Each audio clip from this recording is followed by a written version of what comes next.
From the Loudoun Times-Mirror newsroom, this is LTM Live. In less than a week, Virginians will take to the polls to elect a new governor. Last week's LTM Live featured our interview with Democratic nominee Cree Deeds. This week's LTM Live features our recent interview with Republican candidate Bob McDonnell. Here's what McDonnell had to say about his transportation plan. I don't think that it's right to increase taxes at this time. So what I'm doing is outlining a series of other initiatives that can get roads built without tax increases. And there's 5 different areas. One is using bonds. Secondly is our public-private partnerships. We've dramatically underutilized that act since it's been passed, since it was passed in 1995. I helped to rewrite the bill in 2005 to make it a little easier for the private sector to get engaged. But it's yet another way of leveraging your money. Third, I believe we ought to use some amount of general fund money for transportation. It is a core function of government. Despite the ridiculous assertions that Governor Kane and the Senator Deeds are making about taking money from the general fund not being appropriate. I've also said in there that Northern Virginia, the donor region of the state, ought to be able to keep some of the tax revenues that we raise up in Northern Virginia, keep it in Northern Virginia. And then finally is to use a couple of new and innovative ways to bring money to transportation. One is to privatize the ABC stores. You may have some questions on that, but we've been out of the beer and wine business for decades and decades. There's no reason we should be in the alcohol business. 32 states have done it.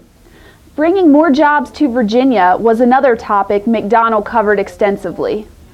I fully understand that if we're going to stay strong up here in Loudoun County, we've got to be able to have more ways to promote innovation, entrepreneurship, technology, and bring more businesses to Virginia, like Rolls-Royce and others, that are going to have create more synergy for our tech sector. To me, that's the greatest. That's what's put Loudoun on the map. Really, is our tech corridor up here, and I'm going to do some things to help grow that. We've got to start with keeping the taxes and regulation and litigation to a minimum, and keep strong right-to-work laws, and to continue to grow and promote strong research universities. To me, that's the business foundation. Secondly, is 75% of the jobs in Virginia are created by small business. So, putting a new focus on entrepreneurship, on small business development, to me is absolutely key to turning the economy around. When we asked McDonnell why Virginians should vote for him, here's what he had to say. Listen, I have been in public service for 33 years now. I've been an Army officer, retired Army officer, a prosecutor, a legislator. I've been an attorney general, having the privilege of managing a state law firm. I've spent 5 years in business, have a master's degree in business, and I think that at this challenging time in Virginia history that there's a lot of great things that I can do to help the state to recover and to create a better climate for opportunity and prosperity for our young people going forward. I've got major goals that I've set forth in improving transportation and making Virginia the energy capital of the East Coast and the most veteran-friendly state in America, the best place for a small business to grow and thrive.